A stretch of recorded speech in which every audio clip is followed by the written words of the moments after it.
I think a lot of people today see like the Nest or see objects like that as a utility object and don't really see the full potential. I mean, in my head, I keep seeing Internet of Things as like a precursor to real artificial intelligence, is really, I think, what we're talking about.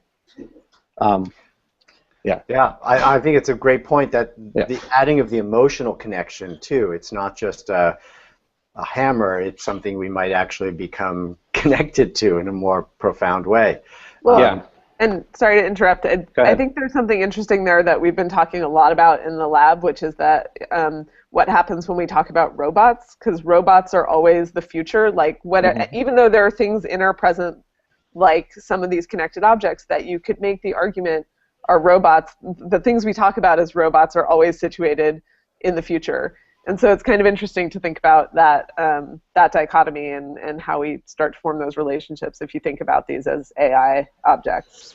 Yeah, I mean, I think the Internet of Things is a nice word right now that we're using to like I was saying, a precursor to artificial intelligence. You know, it's a nice way to ease people into that idea.